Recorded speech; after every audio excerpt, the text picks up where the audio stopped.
fogo, ele começou a virar esse tipo de cara. Ele começou a ficar mais forte, mais feroz, né? E atacar quem o matava. Só que a hora que ele começou a cozinhar as coisas, os alimentos, ele perdeu a característica dele de um cara de alimentação leve, de temperamento leve. Então, por essas questões, a gente pensa e age como carnívoro, mas nós nunca fomos. Então, isso é para vocês pensarem em casa e olharem para a churrasqueira no próximo churrasco. Legal, cara, né? Vem aqui, tudo, fala mal da carne. Bom, depois vai embora. Acontece, gente, que esse cara aqui sumiu há 28 mil anos atrás. Dizem que essa raça de humanos era uma colônia pequena, tipo 15 mil pessoas. Os cientistas falam isso. Especula-se, porque os cientistas também não sabem muito.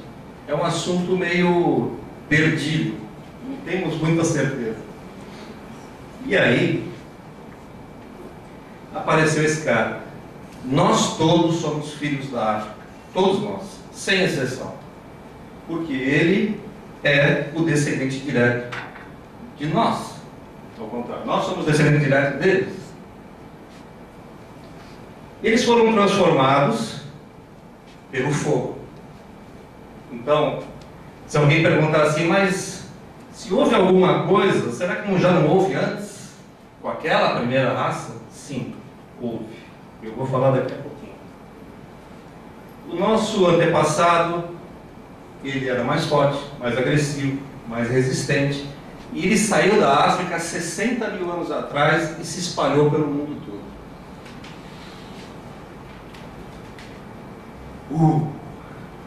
Aí estão os nossos amigos. Pessoal, esse é um reptiliano e esse é um Draco. Claro que essa é uma representação artística. Essa raça podia voar, essa não. E eles se juntaram de uma forma muito escondida para que nós, as gerações futuras, não soubéssemos de nada. Mas quem são esses caras?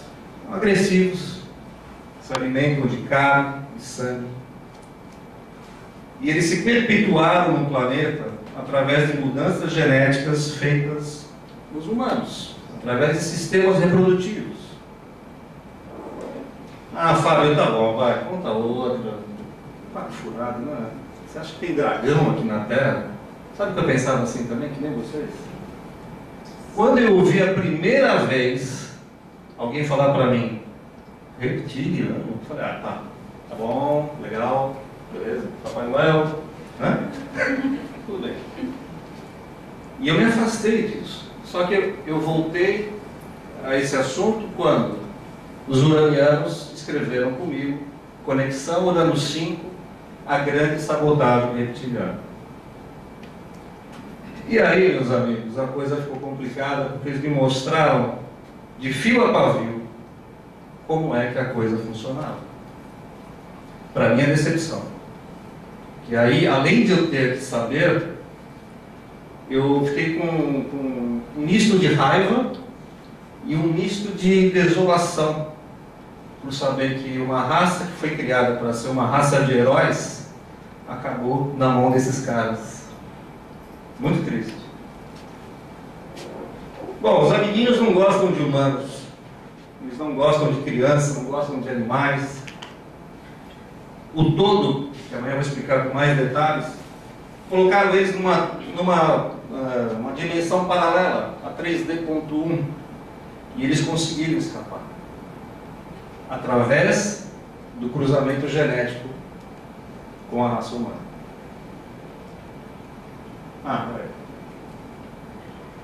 Esses caras hoje usam disfarces holográficos.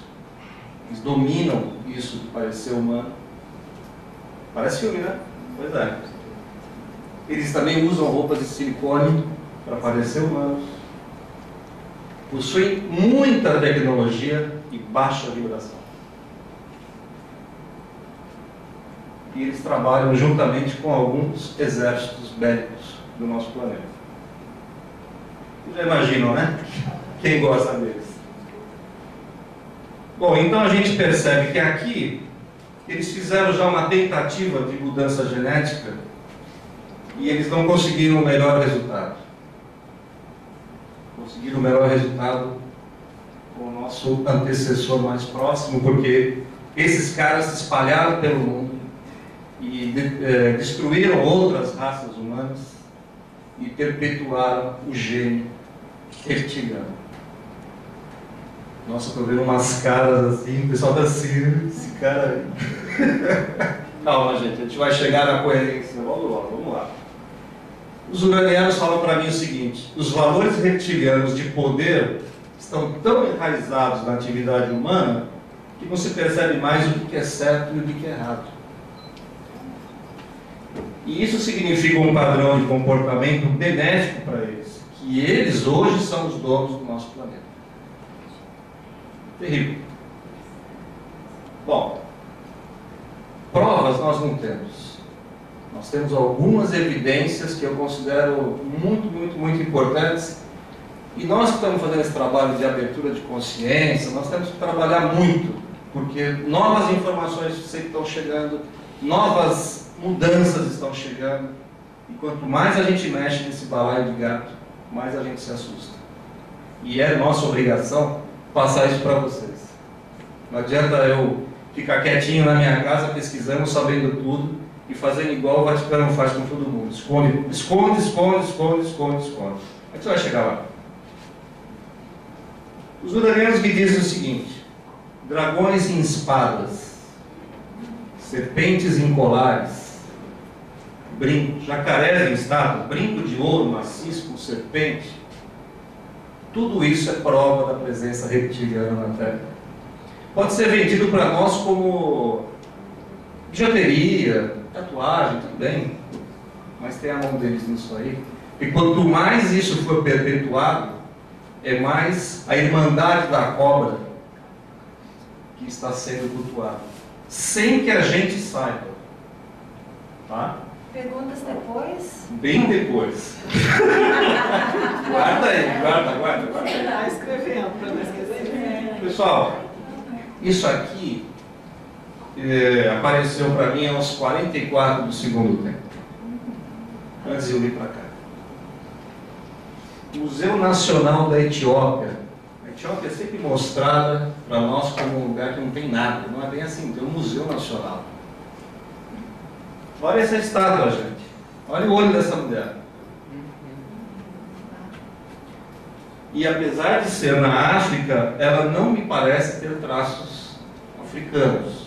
Não sei. Mas olhem esse olho. Por que vocês já acham que um artista, um africano, eu não tenho a idade dela, infelizmente eu não consegui, por que ele faria essa mulher com o olho assim? De graça? Acho que não, né? Mas eu não vi isso em nenhum lugar. Isso para mim, se eu acabasse a palestra aqui, eu já ficaria muito feliz, porque eu acho que eu teria conseguido mostrar para vocês uma prova. Naquela época não tinha nada, não tinha computador, não tinha foto, não tinha nada. Tinha o quê? Artistas que pintavam quadros e faziam estátuas. Então, para mim, isso vem de encontro a todas as informações que eu vou tentar passar para vocês hoje ainda. Vamos lá. Muito bem. Isso é uma gravura chinesa. Não sei se dá para vocês verem aí. Uau! Bom, o que as pessoas mais veem aqui é o seguinte: que isso aqui representa uma nave, isso representa outra. Isso, tudo bem. O problema maior aqui é que nesse quadro eles estão caçando. Lembra que no comecinho eu falei, eles foram apresentados ao fogo e aprenderam a caçar? Eles aprenderam sozinhos. Eles foram introduzidos a esse hábito. Agora, não sei se vocês vão conseguir ver. Vocês conseguem ver aqui? Eu tenho um detalhe aqui.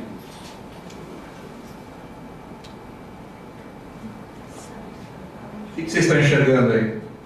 Churrasco. Parece Uma cabeça de Não dá para ver. Tá. Aqui nós temos uma cabeça de um lagarto. Aqui tem um homem e aqui tem a cabeça de um lagarto e eles estão atirando alguma coisa nesses animais para comer. Então aqui, a China, que é a civilização, né, uma das mais antigas, já mostra, vamos voltar aqui, mostra ali duas naves, os caras atirando na caça, e aí esse ser aqui no meio deles, isso também para mim serve como uma evidência de que muita coisa foi ensinada para que nós, os humanos daquela época, tivéssemos hábitos que nós não tínhamos até então. E principalmente quando você vê a cabeça de um lagarto no meio dos humanos. Então, a gente vai buscar mais coisas dessa época para ver se a gente tem a confirmação em outros quadros. Okay? Argélia, África do Norte. O David Icke, que é um dos maiores pesquisadores dos reptilianos do mundo, né? Mas ele não é sozinho, ele se baseou em muito trabalho, e outros pesquisadores começaram antes. Ele entrevistou um chefe africano, um rei chamado Rei Zulu, né, deles. Ele fala dos Chitauri, que eram os deuses. Quando falou que é Deus, ferrou. Porque os deuses eram todos ETs, descidos de nave, e isso aí já não tem mais como não discordar disso. E aqui eu encontrei essa pintura rupestre, onde a gente vê uma cabeça que parece humana, um corpo, um rabo, braços e pernas. Algo me diz que isso foi um período transitório entre essa coisa genética que eles fizeram para o ser humano, na criação desse ser híbrido, que depois ficou muito parecido com a gente. Ah, Fábio, mas isso aí tá bom. Isso aí não prova nada, cara. Isso aí, o cientista não estudou isso aí. Tá bom, vamos em frente. Aqui os nossos caçadores têm chifrinhos. Olha aqui. O que nos remete aos Dracos, que nós apresentei lá no comecinho, com aqueles chifrinhos lá, que é a raça que voava também. Aí a gente vai lá, há 5.000 anos atrás, Iraque. A gente encontra esse dragão, a gente encontra aquela máscara. E o mais interessante é que, numa região muito próxima, onde estavam os sumérios, eles cultuavam deuses humanos. E os iraquianos, que não eram o Kurdistão naquela época, cultivavam um dragão, Draco. Aí a gente fala assim, peraí, o Kurdistão, aquela região era o quê? Ah, o Jardim do Éden, que fala na Bíblia. Legal. Vamos analisar esse quadro aqui do Da Vinci. Percebam que esse ser aqui, a serpente, se aproxima muito da mulher. E que isso aqui, essa árvore, representa, a maneira de representar a árvore da vida. O Carlos até falou aqui disso. Então, esse quadro, na minha visão, está muito claro que aqui houve uma miscigenação. E que os superiores aos humanos trouxeram os humanos falando assim: tchau, vocês estão fazendo uma coisa errada. Sai, pare de fazer isso. Não se metam com esse ser. Só que nunca ninguém contou isso pra gente dessa forma, né? Ver aquela coisa da expulsão de Adão e Eva do paraíso. Realmente, a Terra era um paraíso. Só que eles podiam ter explicado, né? Tinha uma outra raça querendo sacanear a gente. Podiam ter explicado.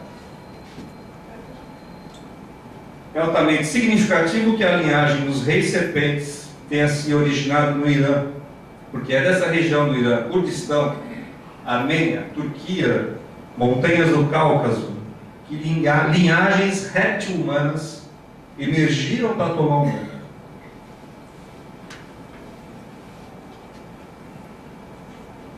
Museu do Iraque. Qualquer um de vocês pode entrar na internet e ver. Está lá. Só que você vai lá ler o que é, eles falam assim, estátua, é uma estatuazinha pequenininha assim, em homenagem a uma deusa que não tem muita explicação. Como assim não tem explicação? É a cara disso. Não é? Bonitinha, humaníssima, né? Olha só, essa estátua inteira. E reparem que isso representa o que? Escamas. E aparece em outras estátuas que a gente já vai ver. Museu do Iraque. Aqui, mais uma, na minha opinião, mais uma prova da miscigenação genética. Esse cara aqui é um Drácula disfarçado, ele está com um negócio na cabeça para disfarçar. Ele está com a asa aberta. E aqui temos duas mulheres humanas. Observem as caras dos filhos. Olha isso aqui e olha isso aqui e me falem com quem parece. Com o papai.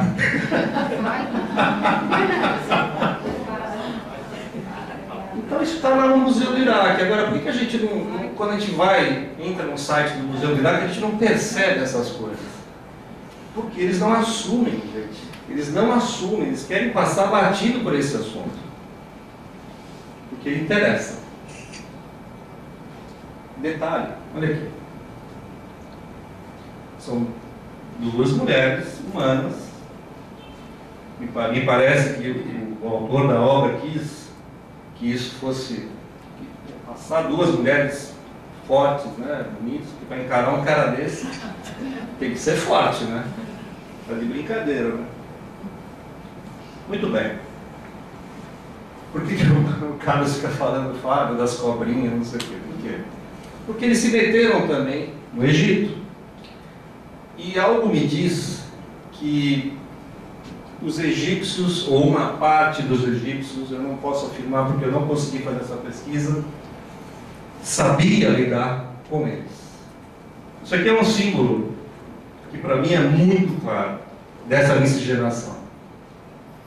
Né? Então aqui a gente vê a concepção, né, os óvulos, um ser, e aqui tem duas cobras, gente. Então assim, sabedoria no útero da mulher, é isso que eles quiseram passar, porque a cobra é a sabedoria. Tem esse lado também na cultura egípcia, da serpente, o saber,